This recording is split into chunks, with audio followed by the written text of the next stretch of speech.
هی بچه خوش رو جا بیا. ها چی میگی؟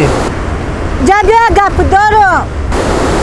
آوازات نمیفهمم دایره شغسی دایره آوازات نمیفهمم. یا گپا که زور دارم بیا. ما بیام. آخی کپرگ ایجاد نیست کپرگ اوجا دای. هیچ گپ نکرو گوای بخواه بیا.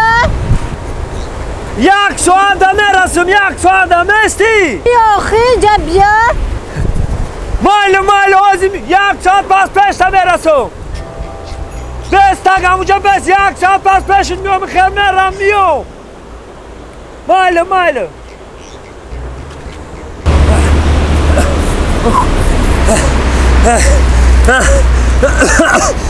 السلام. السلام ششتی جان. عقب دویدم نکمه مردمه. چی کار داشتی جان؟ چی کم داشتی فریدون کردی؟ یا کارا کدا میکنی؟ چی کارا؟ من برای تو تمامی کارا میکنم. چی کار؟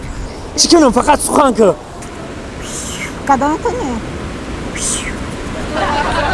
دیگه گپ نداری؟ نه همین خیلی کار دیگه اگه گپ نداشتی جان؟ دیگه اگه گپ نداری اگه کار خیلی بخشی اگه نه جان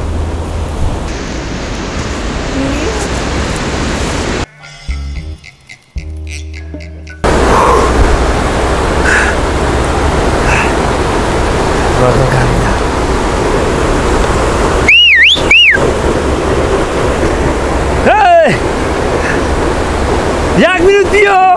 ها چی میگی؟ یک مینوت بیا. گپاتا نمیفهمم.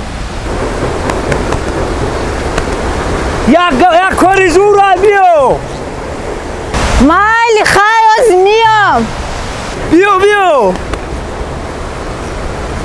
اوخی. بیا.